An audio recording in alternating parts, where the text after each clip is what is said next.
But therefore my heart is glad, and my whole being rejoices. My flesh also dwells secure.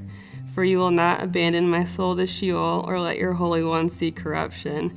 You make known to me the path of life. In your presence there is fullness of joy. At your right hand are pleasures forevermore.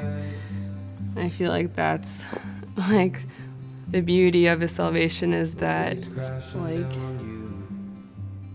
when we receive his salvation, we receive his presence.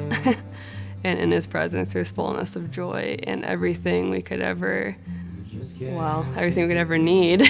But he gives us pleasures forevermore at his right hand. Like the pleasures that we seek here do not compare to the pleasures he gives us. My parents got divorced when I was in high school, and I was a sophomore, I think. So I was like 15 or so. And I think that's like the biggest time of your life when you're really starting to become who you are and discovering more about what life is.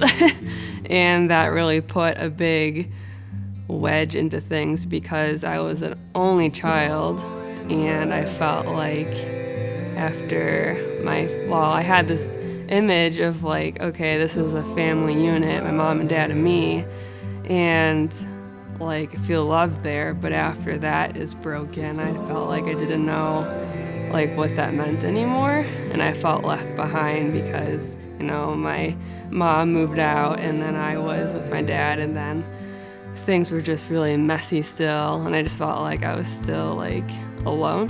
And I was also trying to finish high school, and there's that thread of like having this empty space where I'm like, what's love? And can I find it here? Can I find it there? Senior year of high school was really hard for me. I had a lot of breakdowns, and I guess I felt kind of hopeless. I do remember though, like I had a little Bible that I would have on my like nightstand, and I would flip through it to try to find like some sort of, I don't know what I was looking for. I was just like close my eyes and like look inside and see like what it said. I had a background, understood, but I didn't fully grasp what God's love was yet until college. The past like 5-6 years of all that tragedy coming into freshman year of college when you're like trying to figure out what your life is. And I was doing okay until like the stress of like midterms hit and just being on my own and everything. I had a breakdown sitting by the vending machine. So I had that going on where I was like empty, hopeless, trying to fill my heart space with something. And I tried my own ways with my own hands, trying to make my own pleasures, but that never did anything. It just left me feeling more guilty. And I still had this thing in my head where I'm like, okay, I know God's real, or he's there, I think, because that's what I grew up learning, but I felt it in my heart that he was alive there. So I was just like in a moment of desperation in the middle of the night in my dorm room. I just told God, I'm like, God, if you're there, I need you because I got nothing. And the next day I go to a dining hall on campus and sat down and was eating my lunch, and this woman comes up to me. She was working on staff with crew at NU at the time. Her name was Sarah Shannon, now it's Sarah Johnson. But she had this little like ministry tool with little picture cards, and she asked me if I wanted to talk through it. She said it was like a spiritual survey, and I'm like, yeah, like I'm interested in that because I had the background already.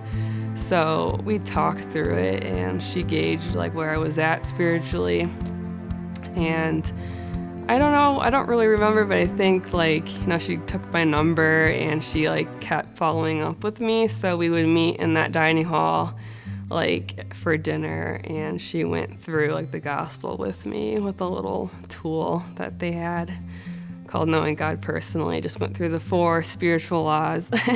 But for some reason, like just that simple little booklet like made a lot of sense. And I don't know why the gospel never made sense before, but I think I just was too blind to see it until that time. But I think God opened my eyes to it, because once we got to the part where it was like, like what Jesus did for you, that he like died to give you life, it's like, oh my gosh, like this is the answer I'm looking for. Like unconditional love. So after we had finished that booklet, she told me like if I was feeling led to like let Christ into my life and let him be the Lord of my life, like I could just say this prayer and stuff. So I think it was that day or a few days later, but it was November 2012, like towards the middle of it.